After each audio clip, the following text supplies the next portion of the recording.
Hi friends, welcome to akshay.com. இன்றைக்கி இந்த வீடியோவில் இட்லி தோசைக்கு பதிலாக கேரட் வச்சு ரொம்ப சுவையான நல்ல ஒரு ஃபில்லிங்கான பிரேக்ஃபாஸ்ட் ரெசிபி.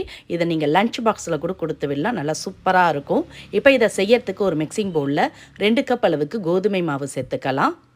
சேர்த்துட்டு இதோட தேவையான அளவு உப்பு சேர்த்துக்கலாம். நான் ஒரு 300 கிராம் அளவு மாவு சேர்த்துருக்கேங்க. உப்பு சேர்த்துட்டு இதில் தேவையான அளவு தண்ணி விட்டு கொஞ்சம் லூஸான பதத்துக்கு பிசைஞ்சிக்கலாம். சப்பாத்தி மாவு பதத்துக்கு ரொம்ப அழுத்தமாக இல்லாமல் இது மாதிரி கொஞ்சம் இலகன பதத்துக்கு பிசைஞ்சிக்கங்க. பிசைஞ்சிட்டு இப்போ இதில் 3 டேபிள் ஸ்பூன் அளவுக்கு எண்ணெய் ஊற்றி நல்லா சுற்றிரும் பரவலாக தடவிட்டு இதை அப்படியே ஒரு பிளேட் போட்டு மூடி வச்சிடலாம். கோதுமை மாவுன்றதுனால எண்ணெய் கொஞ்சம் ஊற்றி நல்லா தடவிட்டு பிசைஞ்சு மூடி வச்சிங்கன்னா நல்லா ஊறி சாஃப்டாக இருக்கும். குறைஞ்சபட்சம் ஒரு அரை மணி நேரமாவது ஊறணும். அப்படியே ஊறட்டும். இப்போ இதுக்கு வேண்டிய ஸ்டஃபிங் ரெடி பண்ணிக்கலாம். அதுக்கு சின்ன மிக்சர் ஜாரில் ஒரு 10 முந்திரி பருப்பு கூடவே ஒரு 10 பாதாம் சேர்த்துட்டு இதோட ஒரு 3 ஏலக்காய் வாசனைக்கு சேர்த்து இதை நல்லா நைஸாக பவுட்ரு பார்த்துக்கு அரைச்சி எடுத்துகிட்டு வந்துடலாம். இந்த அளவுக்கு நல்லா நைஸாக அரைப்பட்டிருக்கணும், குறகுறப்பாக இல்லாமல் இது மாதிரி பவுட்ரு பார்த்துக்கு அரைச்சி எடுத்து வச்சுங்க. இது அப்படியே இருக்கட்டும். இப்போ இதோடு சேர்த்து செய்யறதுக்கு 1/2 கிலோ அளவு கேரட்டை நல்லா ஒரு முறை அலசிட்டு நுனியை கட் பண்ணிவிட்டு இது மாதிரி தோல் சீவி எடுத்து வச்சுருக்கேன். இதை நல்லா பொடியாக கட் பண்ணி எடுத்துக்கலாம். எந்த அளவுக்கு நல்லா நைஸாக கட் பண்ண முடியுமோ அந்த அளவுக்கு இது மாதிரி பொடிசாக கட் பண்ணிக்கோங்க. அப்போ தான் மிக்சர் ஜாரில் நல்லா மைய அரைபடும். இப்போ கட் பண்ணி வச்சுருந்த கேரட் துண்டுகளை மிக்சர் ஜாருக்கு மாற்றிக்கலாம். எல்லாத்தையும் மிக்சர் ஜாரில் மாற்றிட்டு இது நல்லா நைஸாக மையிற அளவுக்கு அரைச்சி எடுத்துகிட்டு வந்துடுங்க. ரொம்ப கோஸாக இல்லாமல் இந்த அளவுக்கு நல்லா மஞ்சிருக்கணும். தண்ணிலாம் சேர்க்காமல் இது மாதிரி அரைச்சி எடுத்துக்கலாம். இதே நம்ம துருவி எடுத்தோன்னா ரொம்ப பெருசாக இருக்கும். அதனால் அரைச்சி எடுத்துக்கோங்க, ஈஸியாக இருக்கும். இப்போ அரைச்சி எடுத்துகிட்டு வந்த கேரட்டை அப்படியே வச்சிடலாம், இருக்கட்டும். இப்போ ஒரு ஃப்ரை பேனை சூடு பண்ணியிருக்கேன். அதில் 1/4 கப் அளவுக்கு ரவை சேர்த்துக்கலாம். ஒரு 3 டேபிள் ஸ்பூன் அளவுக்கு ரவை சேர்க்குறேங்க. ரவையை சேர்த்து அடுப்பை மிதமான தீயில் வச்சு நல்லா வறுபட்டு வாசம் வர அளவுக்கு வறுத்துக்கலாம். ரொம்ப செவந்துடக்கூடாது. லைட்டாக கலர் மாறினதும் அதை ஒரு பிளேட்டில் மாற்றி ஆற விட்டுடலாம். இப்போ அதே ஃப்ரை பேனில் 2 டேபிள் ஸ்பூன் அளவுக்கு நெய் ஊற்றிக்கலாம். நெய் ஊற்றி சூடானதும் இதில் அரைச்சி எடுத்து வச்ச கேரட் விதை சேர்த்துடலாம். எல்லாத்தையும் நல்லா ஒட்டை இது மாதிரி வச்சு விட்டுடுங்க. சேர்த்து இந்த நெய்யிலே நல்லா அதோட பச்சை வாசனை போகிற அளவுக்கு வதக்கிக்கலாம்.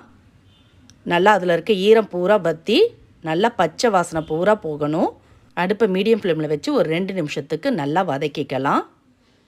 பாருங்கள், இப்போ நல்லா அதில் இருக்க ஈரம் பூரா வற்றி நல்லா ட்ரையாக எடுத்து இப்போ இதில் 1/2 கப் அளவுக்கு சர்க்கரை சேர்த்துக்கலாம். நீங்கள் சர்க்கரைக்கு பதிலாக நாட்டு சர்க்கரை வெல்லம் கூட பொடிச்சு சேர்த்துக்கலாம்.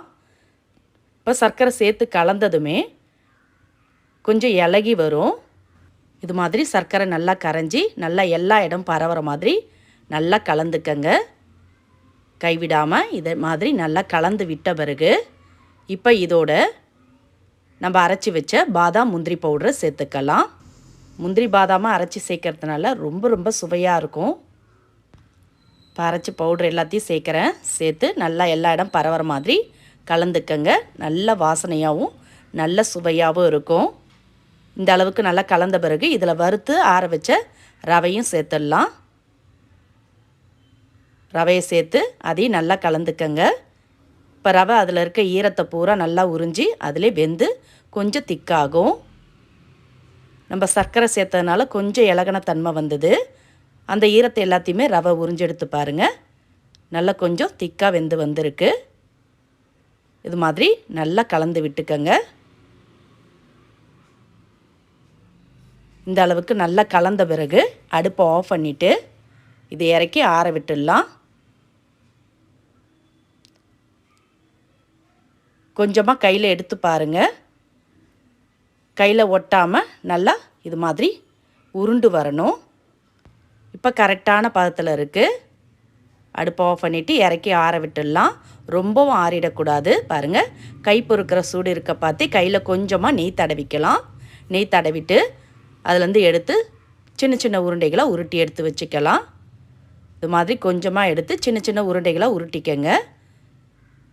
எல்லாத்தையுமே இது மாதிரி உருண்டைகளாக உருட்டி எடுத்து வச்சுக்கிட்டோன்னா நம்மளுக்கு ஸ்டஃபிங் வைக்க ரொம்ப ஈஸியாக இருக்கும். அப்படியே இருக்கட்டும். இப்போ நம்ம பிசைஞ்சு மூடி வச்ச மாவை திறந்து பார்த்துக்கலாம். அரை மணி நேரம் கிட்ட கோதுமை மாவு ஊறி நல்லா சாஃப்டாக இருக்குது பாருங்கள். இந்த அளவுக்கு சாஃப்டாக இருந்தால் தான் நம்மளுக்கு தட்டுறதுக்கு ஈஸியாக இருக்கும். இப்போ அதுலேருந்து கொஞ்சமாக மாவு எடுத்து வாழையில வச்சு இது மாதிரி ஃபஸ்ட்டு சின்னதாக தட்டிக்கங்க. வாழையில எண்ணெய் தடவிக்கங்க. எண்ணெய் தடவிட்டு அது மேலே மாவை வச்சு சின்னதாக தட்டி இப்போ அது நடுவில் நம்ம உருட்டி வச்சு ஸ்டஃபிங் எடுத்து வச்சு இது மாதிரி ஓரங்களை ஒன்று சேர்த்து ப்ரெஸ் பண்ணிக்கலாம். கோதுமை மாவு நல்லா ஊறினால சாஃப்டாக வருது பாருங்கள். இது மாதிரி ஓரங்கள் உள்ள மாவை எல்லாத்தையும் ஒன்று சேர்த்து அப்படியே ப்ரெஸ் பண்ணிக்கலாம். கொஞ்சமாக கையில் நெய் தொட்டுக்கங்க. நெய்க்கு பதிலாக நீங்கள் எண்ணெய் கூட தொட்டுக்கலாம். இது மாதிரி நல்லா மெலிசாக எந்த அளவுக்கு மெலிசாக தட்ட முடியுமோ அந்த அளவுக்கு நல்லா மெலிசாக தட்டிக்கங்க. வாழைன்றதுனால தட்டுறதுக்கு ரொம்ப ஈஸியாகவே வரும். பாருங்கள், உள்ளே வச்ச ஸ்டஃபிங் நல்லா எல்லா இடம் பரவுற மாதிரி இது மாதிரி மெலிசாக தட்டி எடுத்து இதை தவாவில் போட்டு சுட்டு எடுத்துக்கலாம். அதுக்கு தவாவை சூடு பண்ணியிருக்க. தவா சூடானதோ அதில் கொஞ்சமாக எண்ணெய் தடவிக்கலாம். தடவிட்டு இப்போ நம்ம தட்டி எடுத்த மாவை இதில் போட்டுடலாம். இலையில் தட்டுறதுனால ஈஸியாக எடுக்க வருது பாருங்கள். இது மாதிரி போட்டு ஒரு சைடு வெந்த பிறகு திருப்பி போட்டுக்கலாம். கொஞ்சமாக சுற்றிரும் நெய் விட்டுக்கலாம். நெய் வாசம் உங்களுக்கு பிடிக்காட்டி நீங்கள் எண்ணெய் கூட தடவிக்கலாங்க. திருப்பி போட்டு இது மாதிரி ஒரு சைடு நெய் தடவிடுங்க. 2 சைடு இது மாதிரி வெந்து செவந்த பிறகு எடுத்து பிளேட்டுக்கு மாற்றிக்கலாம். சுட சுட சாப்பிட நல்லா சூப்பராக சுவையாக நல்ல சாஃப்டாக அருமையாக இருக்கும். இதே மாதிரியே மீதமுள்ள மாவையும் தட்டி தவாவில் போட்டு சுட்டு எடுத்துக்கங்க. நல்ல ஹெல்த்தியான ஃபில்லிங்கான பிரேக்ஃபாஸ்ட் ரெடி ஆகிடுது. இதை நீங்கள் லன்ச் பாக்ஸில் கூட கொடுத்து விடலாம். நல்ல சாஃப்டாக சூப்பராக சுவையாக இருக்கும். இட்லி தோசைன்னு உங்களுக்கு போர் அடிச்சதுன்னா இது மாதிரி நல்ல ஹெல்த்தியான ஃபில்லிங்கான பிரேக்ஃபாஸ்ட் ரெசிப்பியை கேரட்டு கோதுமை வச்சு கண்டிப்பாக இன்றைக்கே ட்ரை பண்ணி பாருங்கள். ட்ரை பண்ணி பார்த்துட்டு உங்களோட கருத்துக்களை கமெண்டில் தெரிவிங்க.